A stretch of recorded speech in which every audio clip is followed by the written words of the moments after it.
All right, we're here with The Real Deal. Got his new documentary out just in time for the holiday season. Chris Cormier, your 4-time Ironman champion. We can see that on your jacket. Real quick before we get to the documentary, what years are that you won your Ironman? 99, 2000, 2001.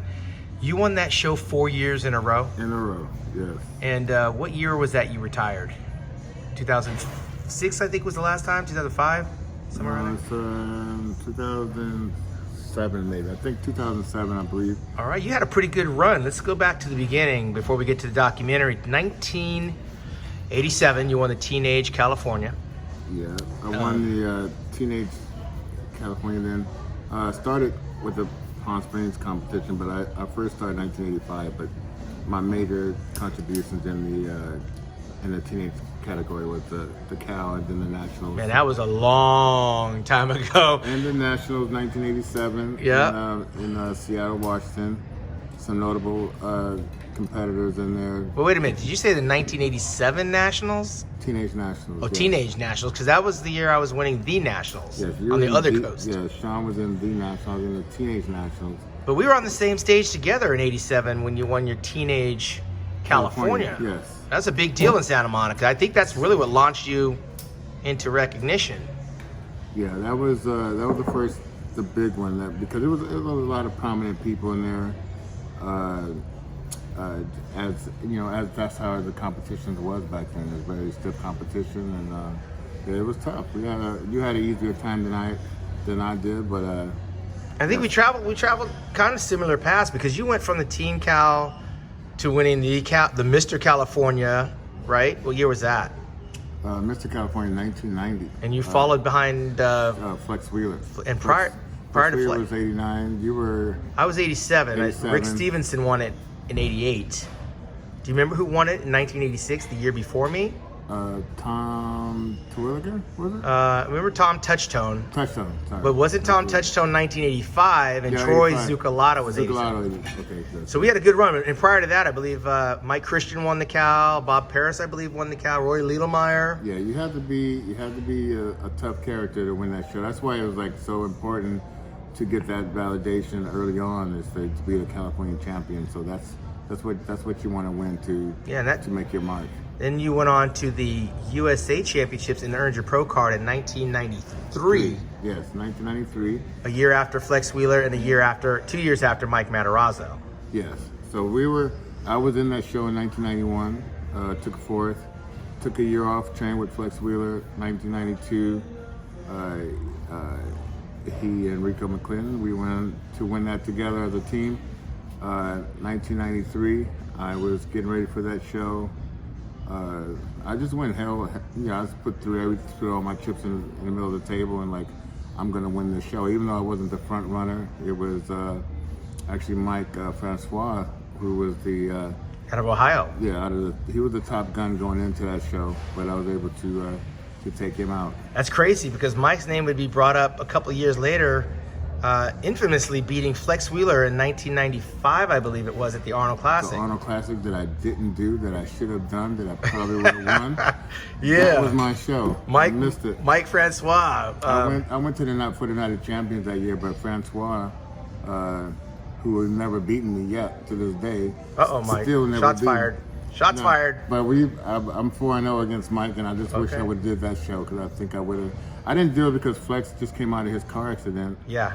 Where he had the broken neck, and then he went into that show. I was like, okay, you're gonna do that, and I'm gonna do the Night of Champions. You never beat Mike, but Mike is an Arnold Classic champion. We'll get to that in a second. Let's slow it down. Let's catch our breath. The documentary, man, you had everybody, Chris, come out and talk about it. I know that you didn't know maybe some of the way some of the guys thought or viewed you in the film. I was clear that you understood where I was coming from, because we grew up together. You know, I call a spade, and we had our run-ins and we also had our battles. But you arrived. Yeah, I wanted to kill you a few times. But you were smart. But it's against the law. Yeah, you were smart to restrain yourself. And you still, to this day, are you upset that I didn't give you a ride to the gym and come stop my workout to come pick you up before the '96 Olympia? It just shows what kind of type of person you are, Sean. Wow. Can't pick me up, and I'm right there helping you. I'm helping me. But you was like, okay, I'm gonna dig my toes into the sand and not pick you up. Did you learn a lesson from me not picking you up? Did you learn to be on time? Yeah, that you're not a taxi. That's right. That's the moral of the story. I'm not a taxi. I'm not an Uber. The moral of the story is if you were hungry, you would have called a taxi and you would have been there. By the way, you did get 7th in that Olympia and I was 2nd. So let's move on. You, on some level, you were hanging out in Venice Beach when you made the move, and the documentary is very candid about some of the trials, tribulations that you experienced, the subculture of bodybuilding, I might say. You hung out with Rico and trained with Flex and Charles Glass, and you're surrounded by guys like Mike Christian and Melvin Anthony. How, with someone with your pedigree, how did you get lost in all of that stuff? Where did the recreational drugs come in that would interfere, maybe even hinder your opportunity to win? How did that enter your life? But there's so many different things that came into my life. Once, a lot of people was in and out of my life at that time as far as new people showing up. A lot of people didn't have the same goals that I had for myself, getting ready for this, this bodybuilding world that I set out to try to conquer. So this is like around year 2000. Like I feel like some people think this is it was your whole career. Yeah, all I did was hang out and party. do this party. But it wasn't like that. I bounced in a nightclub from 18 years old till a month before I turned pro. Well, you didn't party back then when you were bouncing, right? I mean, I was just out. I was just up and out. I was just in the club scene. I was in that scene. But you were getting paid too. I was getting paid 5 nights a week. I was working and also working at GNC during the daytime. How do you find time to put in the party drugs though? Where does the party? That didn't happen until later. Year 2000. Wow. 99, 2000. Well, let's go there. Wait. You're going too fast. Let's go. 99. You were 3rd in the world. 99. You got 3rd in the Olympia. Yeah. And you conquered a lot of people. And in 2000, it seems like you're on top of your game. You're really close to the mark. And somewhere you decided to do some other stuff. No. But it wasn't only that, though. What It was personal relationships. Okay. Personal relationships that was getting me a little bit out of sync. Yeah. You had a 4 or 5-year-old kid at the time, right? He was. No, he was actually just born at that. Oh, really? 99, 2000? Yeah, 99. Okay. It was that, and then going in and out of the situation with my son's mom. Right. And then also, we were changing training partners. All that stuff was getting changed up. A lot of things changed. I started getting newer people started coming around at that time, and like I said, I had an entourage of like 15 or 20 people deep sometimes. So where was the temptation to give in to the fans, the following, and just go, you know what, I'm going to go ahead and try this, and then I'm actually going to like it?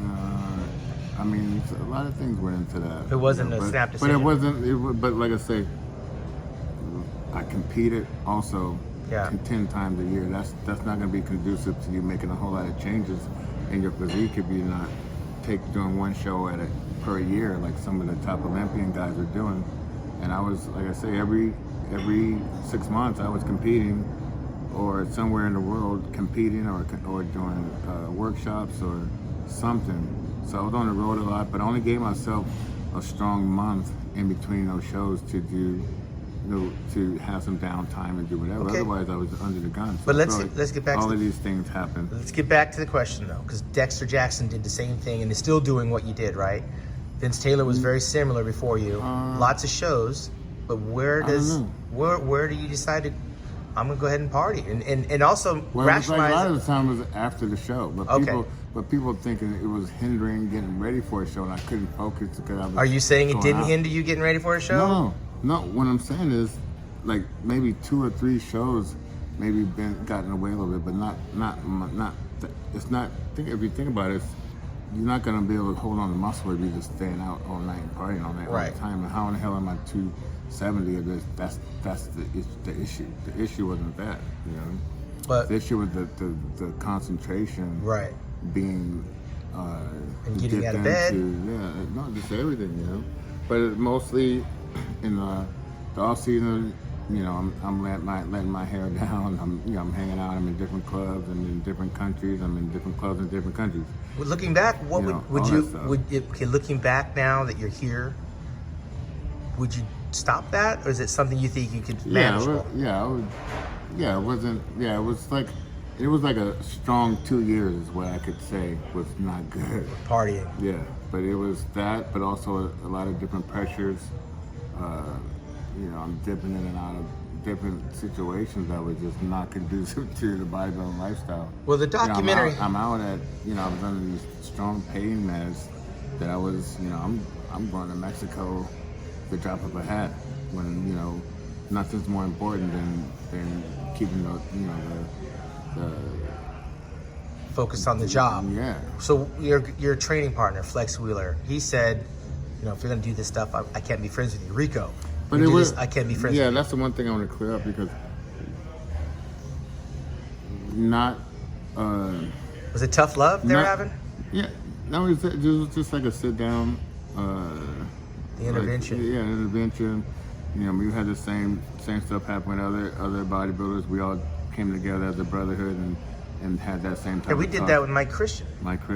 Yeah. But when it happened to you, did you hear it, or did you turn the page? I did. No, I just kind of like isolated after that, and it was like, I think a strong 3-month period after that. It's kind of isolated. Well, Chris, you said you've been through a lot, but you seem like you had a really close relationship with your mom. Yeah. You know, you had your son you were trying to go back and forth with, kind of had some issues with the baby mama, traveling the world. You had a lot on your plate to deal with. Do you think some of that compounded your desire to want to do something to take your mind off of reality? I mean, it was everything. Some of the shows I'm losing, I feel I should have won. It was so many different things. Like I said, I had later on had a house in Vegas. I'm going back and forth to Vegas. I'm waking up at 2 p.m. that type of thing, and going to sleep at 4 or 5 p.m. or a.m. like on a regular basis when I was like living there, you know. But yeah, just like, but like I said, I was being pulled in different directions by different people that was in my life, had a stronghold in my life, kind of. What did you make of the commentary from some of your colleagues? Let's talk. Dorian Yates had some opinions on you. What do you have to say about him? Because he made it sound like, you know what, don't make the comeback when you actually went out to England. Did you not? Yeah, I mean, we just kind of agreed on it. Like, I mean, because the thing is, you know, being like this moniker, the real deal, you want to be close to perfect as possible. Right. And I kind of felt like I showed most of what I've had to offer physically, you know, already. And I wasn't able to move the weights like I did before, or it was just hindering what I wanted to do in the gym, you know, because of the injury of my tricep. Was that from heavy lifting, the injury? No, it was riding a bike, and I used to race BMX when I was a teenager, and I was riding with my kid and went over the handlebars on a tabletop jump, and just it weakened it or tore right there. Went out and just busted up the elbow, the actual the bone, yeah, the tendon was torn away, and it was. But then I had Muscle Tech, you know, breathing down my neck at the time, still wanting to, you know, get me like on that stage, and I had to be top 3 in order to keep my contract intact, which was, you know, everything just from coming from the hospital and everything, you know, coming to a head with, you know, I'm basically in a coma for over a month or so, still receiving the checks, still, you know, I had like, you know, my living girlfriend at the time, they still, you know, they starting to sell shit. I came home to like Some of my awards are missing. Like all kinds of shit was happening at that time. You sound like you lived the life of like a Mike Tyson, you know? It was. He had lions and tigers around the house and a bunch of hangers on. It was. Yeah, it was similar to Mike's in a lot of ways. And but like you say, all this is chaos. You know, it's chaos. You did great for all the chaos you had. I think we all have a mutual respect for what you were able to accomplish with all the things that were going on. But in that, you saw Lee Haney comment on you, and Lee Priest was commenting. Yeah, that was remarkable, man. But you know, I just feel like it was the right time of my life. It's the right time of period of their lives.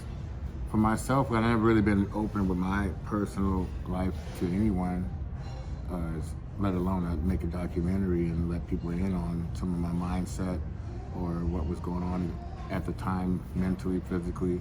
What do you want people to take away from this documentary after they've seen it? Like, you have a message, an underlying message in it?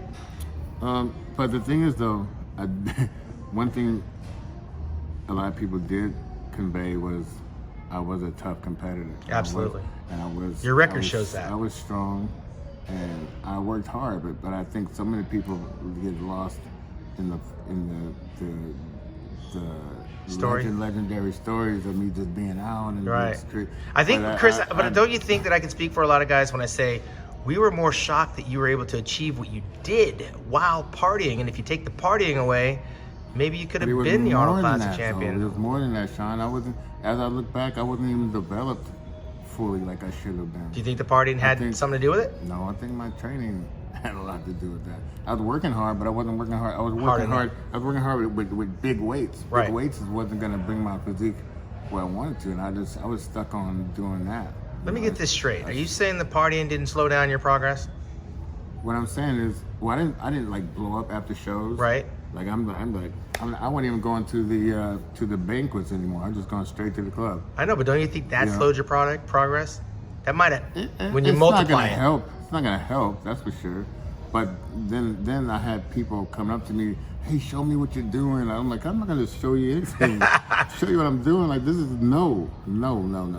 So I guarantee a lot of bodybuilders that hear that would be like, oh shit, that was me. Yeah, I didn't want to show people anything that was gonna hurt their chances or whatever. When people was asking, like, this is not a helping situation. Of course, I was winning 3 shows a year, right? Even at that time, so they was probably thinking, oh, he's doing something that's not the right way to be. You know. Let me ask you a couple quick questions to take away from your documentary. I mean, you had some of the best bodybuilders in the world comment on what you could have achieved, what you did achieve. But let me cut you off with that.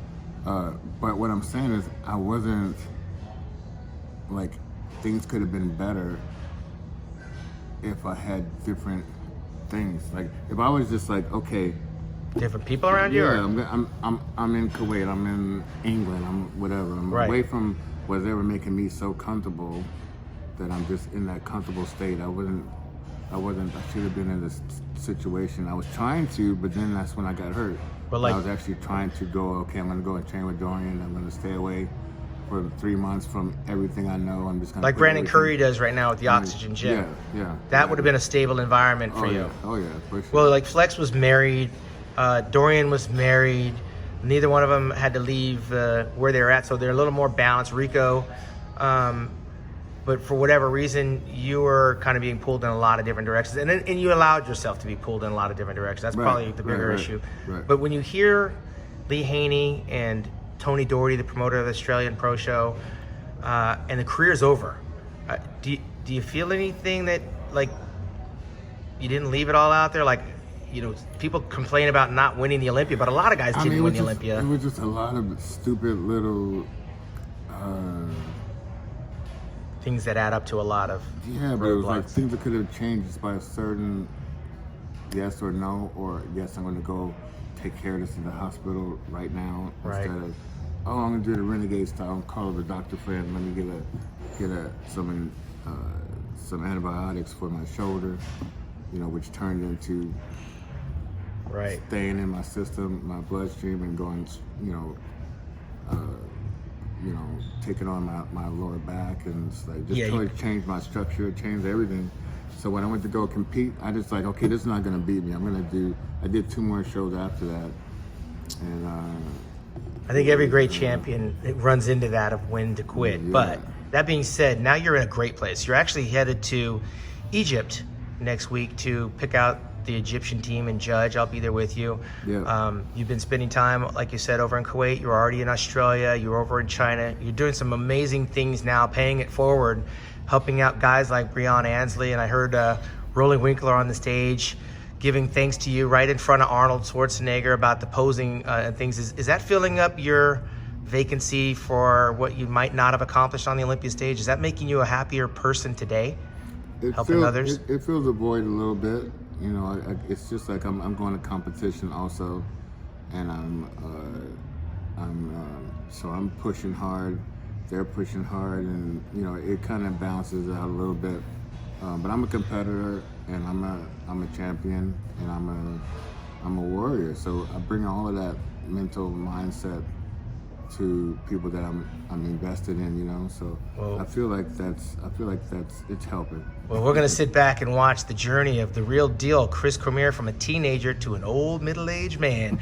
Where can we watch this new documentary on your life? Where? www.chriscormiermovie.com. All right. Go there and Gary Phillips. Yeah, Gary Phillips. Producer. You know, he did a great job. And it's been over the last, you know, basically 3 years of my life. We've been trying to compile this footage, and people are gonna see a lot of footage that they've never seen before footage, and there's still more out there. You know, still more out there. So some of it was like, you know, could have been a little bit more of or whatever, but it's a pretty good balance of the different stars and champions in the film, and it had everything. It had, you know, it had pumping iron. It had you know, Mike Tyson, Dennis Mike Rodman Tyson, feel to yeah, it. 30 for 30. They did a great job with this documentary. Yeah, sex, lies, and videotapes. Sex, lies, and videotapes. That's it, man. Fresh Prince of Bel-Air. We're going to check this out. The Real Deal. I Am the Real Deal. Available now. Also on your Instagram channel. Yeah, what is it? C3 TV. C3 TV. Chris, the trainer of champions, is headed to Egypt. But right now you can check out the new download. It's a digital download, right? It's not a DVD. Digital download. You can get a DVD, okay, Blu-ray. Yeah, you can get that also. All right, we want to follow quicker. If you want to get quicker, get the download now and get the DVD. All right, and we can follow you on Instagram. Where? What is it? At _ChrisCormier.com. All right, I am the real deal, Chris Cormier, or is it Broderick, or is it Cormier? Christopher Cormier. All right, thanks, Chris, for your time. Thank you. Digital Muscle Media. I'm out.